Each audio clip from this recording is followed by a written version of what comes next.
اهلا بيكم في حلقه جديده، اتمنى انكم تكونوا بخير. جايين بقى النهارده نتكلم مع بعض على الجزء الثالث من سكواد جيم، المسلسل يا جدعان اللي خلاص احنا اساسا مستنيينه، بقالنا كتير جدا مستنيين نتفليكس اساسا تقول الميعاد اللي هينزل فيه. نزل الجزء الثالث خلاص امبارح على نتفليكس، تقدروا تدخلوا وتتفرجوا عليه. 6 حلقات كاملين يا جدعان، تقدروا تدخلوا دلوقتي وتستمتعوا بيهم. انا خدت ال6 حلقات ورا بعض كده وعندي انطباعات كتير جدا عن المسلسل. الجزء الثالث يا جدعان في حته منفصله دلوقتي، بس عموما زي ما احنا عارفين دي نهايه خلاص السلسله الاسطوريه بتاعتنا. بس ده برضو مش نهايه سكواد جيم بشكل عام، لان احنا عارفين انه اعلنوا عن عالم كامل لسكواد جيم. هنشوف فيه اساسا اجزاء بتتكلم عن اللعبه الاولانيه، واول لعبه اتعملت من سكواد جيم اساسا كانت سنه 87 تقريبا. غير هنطلع برضو الالعاب تانية لسكواد جيم بتتعمل في امريكا، وسكواد جيم في المستقبل. حاجه كده هم عاملين عالم مصغر لسكواد جيم. بس عموما العالم الرئيسي بتاعنا اللي احنا اصلا بنتفرج عليه دلوقتي هو ده خلاص لحظه النهايه. قدرنا خلاص ان احنا نتفرج عليها، وزي ما بقول لكم عندي انطباعات كتير جدا. انا اصلا من بعد ما اتفرجت على الجزء الاول ليه، واعتقد ان معظمنا ما كانش يتصور ان احنا هندخل في جزء تاني او تالت. وحقيقي اول ما تم الاعلان عن جزء تاني انا قلت بس صباح الفل، احنا دخلنا في دايره المط يا جدعان. دخلنا بقى هنبتدي نعمل جزء تاني وتالت ورابع، لمجرد ان المسلسل جاب جماهيريه عظيمه جدا. احنا خلاص بقى هنبتدي نحلف فيه لحد ما نكره الناس فيه. بس حقيقي يا جدعان مع نزول الجزء التاني وطرحت واتكلمت معاكم عليه، قلت لكم ان الجزء التاني ما كانش مفيد قوي بالنسبه لي. ما شفتش ان هو فيه حاجه مميزه، خصوصا ان احنا خدنا شويه من الاحداث ووقفنا عند نقطه معينه. بس في الجزء التالت الموازين اتغيرت، وده بقى اللي احنا جايين نتكلم عليه النهارده. لان حقيقه يا جدعان الجزء الثالث بالنسبه لي، وخليني ادخل معاكم في الموضوع على طول، هو ده احسن جزء في السلسله كلها. في الجزء الاول اللي هو الاساسي اللي انا حبيته اساسا، واللي يعتبر معظمنا حب اساسا المسلسل عشانه، انا شايف ان الجزء الثالث ده احسن جزء في السلسله كلها. في الجزء الاول والجزء الثاني لا، الجزء الثالث ده انت تاخده تحطه كده في المتحف يا باشا. ليه؟ لانه عمل كل حاجه ممكنه جواه. اداك كميه مشاعر مختلفه، اداءات قويه تمثيليه، اداك اداءات دراميه رهيبه جدا، اداك مواقف رعب. المسلسل يا جدعان في الجزء الثالث رعب. في حلقات انا كنت قاعد مش على اعصابي، اللي هو يخرب بيتكم انتوا بتعملوا معانا كده ليه؟ ما بالكم بقى بالناس مثلا اللي عايشه الحاجات دي كلها جوه احداث المسلسل بتاعنا، كانت طبيعتهم عامله ازاي يا جماعه؟ في جنون في الجزء ده. ودي اولا كده من مميزات المسلسل يا جدعان عامل حاله لوحده مش طبيعيه. الممثل الرئيس بتاعنا سونج او ايا يكن اسمه ايه في المسلسل، اللي هو اللاعب رقم 456، ايه يا ريس التحفه الفنيه اللي انت بتقدمها دي؟ ايه الاداء التمثيلي الخارق في وجهه نظر الشخصيه؟ قادر ان هو يوريني اداء ما عملهوش في الجزء الاول، ما عملهوش او ممكن اقول ابتدى ان هو يعمله في الجزء الثاني. بس الجزء الثالث هو بيتفوق في كل حاجه يا جماعه. مشاعره واصله لي لدرجه مرعبه. فبجد اداؤه التمثيلي ده خارق. يعني في ناس كتير تالقت وهنتكلم عليهم اساسا جوه احداث المسلسل بتاعنا، بس هو في ليفل تاني يا جدعان. اما من تاني الحاجات اللي كانت برضو مميزه جدا برضو في الجزء ده هي الاداءات الدراميه يا جماعه، او المواقف الدراميه اللي احنا عشنا معاها كتير جدا. احنا شخصيات اتعرفنا عليها يا دوب في الجزء الثاني والثالث، اللي هم يعتبروا جزء واحد بس قسموه على نصين. بس عموما الشخصيات اللي انت ما كنتش تتصور ان انت تتعلق بيها، قدرنا نطلع بكميه دراما رهيبه جدا. ده هيجيبنا في حته الشخصيات زي ما بقول لكم. بس عموما كان في دراما ممتازه جدا، كان في فلسفه معينه موجوده جوه احداث المسلسل واهنيهم عليها. الفكره اللي احنا وصلنا لها في النهايه، وعشان ما ابقاش بس بحرق لحد، قدروا انهم يعملوا موازنه زي ما بقول لكم جامده جدا. وده سر تالق الجزء الثالث عموما، اللي هو فكره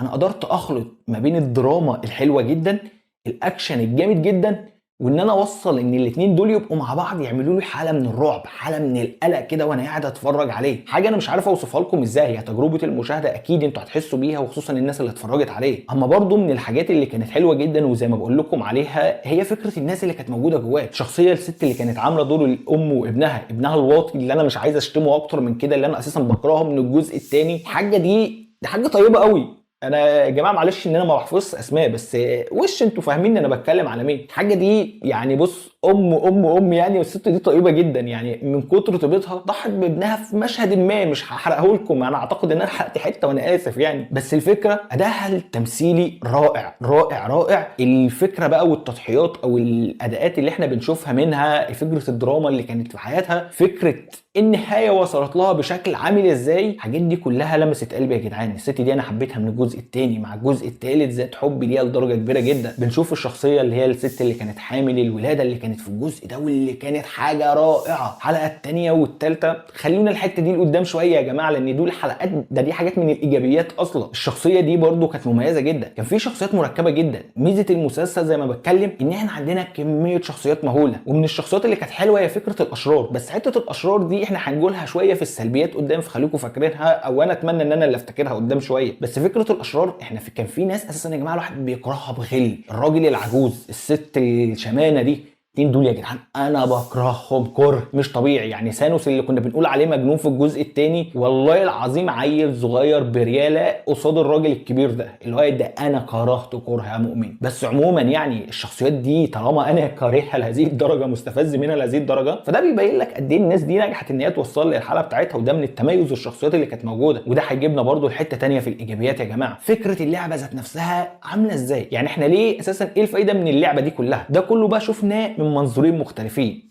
منظور بقى الناس المهمين اللي جايين دول، والناس اللي بيدخلوا يتفرجوا واللي بيدفعوا الفلوس دي كلها. الناس دي داخله من ناحيه الحته السريه، ان هم بيتفرجوا على ناس بيتعذبوا وبيموتوا وياخدوا قرارات مستحيله في حياتهم، او اللي بمعنى صح اللي بتؤدي لموتهم. الناس دي مجانيه. اما بقى على الجانب الثاني بنشوف ان هو عامل اللعبه مخصصه لسونج او للبطل بتاعنا رقم 456، ان هو عايز يكسره من الاخر. ان الشخص اللي بيثق في الناس، واللي كان نهايه الجزء الاول ان هو كان بيقول له الناس جم هم انت غلط وانا صح، الناس في ناس لسه فيها امل. هو عايز يوصل الرساله دي، هو جايبه ومصمم الالعاب دي تحديدا عشان يكسر الحته دي جواه، ان هو يشيل ثقته من الناس. ودي كانت من الفلسفه الرائعه جدا جوه احداث مسلسلنا يا جماعه. لعبه كامله مصممه للبطل بتاعنا من صاحب اللعبه ذات نفسها اللي بيتحداه بشكل مباشر. النتيجه عامله ازاي؟ الحكم ده هيختلف من حد للتاني، حد هيشوف ده كسب، حد هيشوف ده كسب. بس بغض النظر الاتنين كان فيها الفلسفه بتاعتها كانت جامده جدا. اما من الحاجات اللي لسه كنت بقول لكم عليها اللي كانت مميزه جدا ومن الايجابيات بتاعت المسلسل يا جدعان، الحلقات مثلا زي الثانيه والثالثه والرابعه. الحلقات دول كانوا حلقات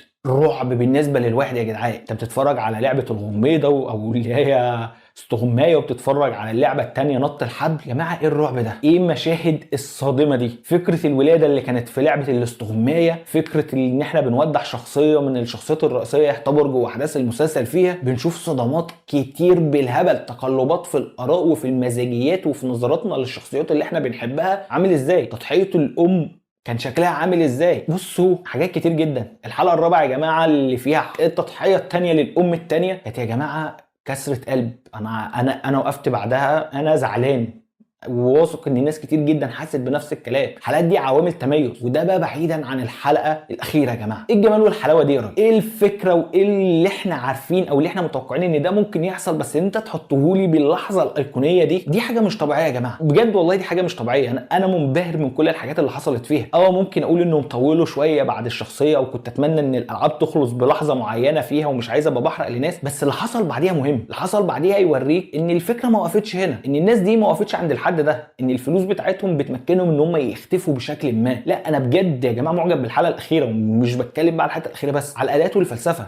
البشر هم احنا اوحش حد موجود في الكون بناء على اللي احنا شايفينهم من الشخصيات المهمه اللي موجوده فوق. بس من نظره سونج او اللاعب 456 احنا اللي بنضحي، احنا اللي عندنا قلب، احنا البشر هم الناس اللي بتساعد بعض واللي بتحمي بعض. في حاجات كتير جدا ممكن تتفهم يا جماعه من اللي احنا بنقوله ده. ولو جيت اقول لكم على سلبيات، ما انا مش في بالي سلبيات، حاجات صغيره قوي. زي ما قلت لكم حته الاشرار اللي الحمد لله افتكرتها. يعني فكره ان احنا زودنا فيهم شويتين. يعني احنا كان عندنا ثانوس، وعندنا اصحابه اللي كانوا في الشله، عندنا الولد اللي بيطلق خنزير قوي، عندنا الراجل العجوز، عندنا الشمانه، ودول كلهم يا معلم كوم. واللاعب رقم 333 ده كوم بقى. يعني انت عارف انا كنت بكره الشخصيه اللي هو اللاعب رقم 100 اللي هو الحاج العجوز، او مش الحاج العجوز، العجوز اللي انا مش عايز اشتمه. الراجل ده انا كنت بكرهه جدا، بس اكتشفت ان في حد اوحش منه في هذا العالم، واللاعب رقم 333 في نهايه الحلقه الاخيره. يخرب بيت اللي انت فيه. يعني انا من مكاني والكره طالع من عيني، فما بالك بالشخصيه اللي واقفه قدامك كانت عامله ازاي. نجاح كتير ليه